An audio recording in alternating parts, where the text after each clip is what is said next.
Ducks. The day before the last day of school, Mr. Tushman called me into his office to tell me they had found out the names of the seventh graders from the nature retreat. He read off a bunch of names that didn't mean anything to me, and then the last name, Edward Johnson. I nodded. You recognize that name? He said. They called him Eddie. Right. Well, they found this in Edward's locker. He handed me what was left of my hearing aid headband. The right piece was completely gone, and the left one was mangled.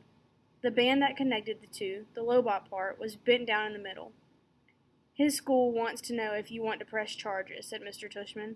I looked at my hearing aid. No, I don't think so, I shrugged. I'm being fitted for a new one anyway. Why don't you talk with your parents tonight? I'll call your mom tomorrow and talk with her about it too. Would they go to jail, I asked. No, not jail, but they probably go to juvenile court, and maybe they'll learn a lesson that way. Trust me, that Eddie kid is not learning any lessons, I joked. He sat down behind his desk. Augie, why don't you sit down a second, he said. I sat down. All the things on his desk were the same as when I first walked into his office last summer. The same mirrored cube, the same little globe floating in the air. That felt like ages ago. Hard to believe this year's almost over, huh? He said, almost like he was reading my mind. Yeah. Has it been a good year for you, Augie? Has it been okay? Yeah, it's been good, I nodded.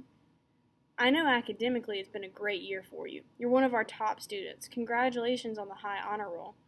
Thanks. Yeah, that's cool. But I know it's hard. But I know it's had its share of ups and downs, he said, raising his eyebrows. Certainly that night at the nature reserve was one of those low points. Yeah, I nodded. But it was also kind of good, too. In what way?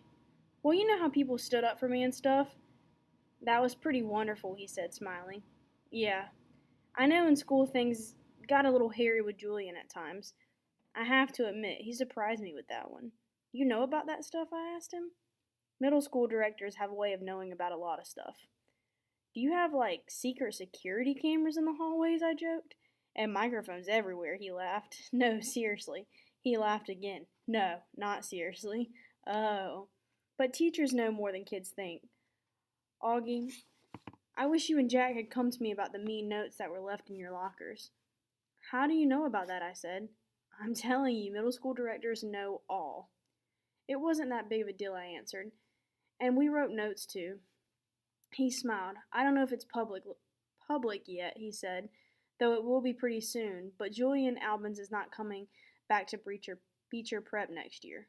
What? I said. I honestly couldn't hide how surprised I was. His parents don't think Beecher Prep is a good fit for him, Mr. Tushman continued, raising his shoulders. Wow, that's big news, I said. Yeah, I thought you should know. Then suddenly I noticed that the pumpkin portrait that used to be behind his desk was gone, and my drawing, my self-portrait as an animal that I drew for the New Year art show, was now framed and hanging behind his desk. Hey, that's mine, I pointed. Mr. Tushman turned around like he didn't know what I was talking about. Oh, that's right, he said, tapping his forehead. I've been meaning to show you this for months now. My self-portrait as a duck, I nodded. I love this piece, Augie, he said. When your art teacher showed it to me, I asked her if I could keep it for my wall. I hope that's okay with you. Oh, yeah, sure. What happened to the pumpkin portrait? Right behind you. Oh, yeah, nice. I've been meaning to ask you since I hung this up, he said, looking at it. Why did you choose to represent yourself as a duck? What do you mean? I answered. That was the assignment. Yes, but why a duck, he said. It's safe to assume that it was because the story of the duckling that turns into a swan? No, I laughed, shaking my head. It's because I think I look like a duck. Oh, said Mr. Tushman, his eyes opening wide. He started laughing. Really? Huh. Here, I was looking for symbolism and metaphors, and sometimes a duck is just a duck. Yeah, I guess, I said, not quite getting why he thought that was so funny. He laughed to himself for a good 30 seconds. Anyway, Augie, thanks for chatting with me, he said, finally. I just want you to know that it's truly been a pleasure having you here at Beecher Prep, and I'm really looking forward to next year. He reached across the desk, and we shook hands. See you tomorrow at graduation. See you tomorrow, Mr. Tushman.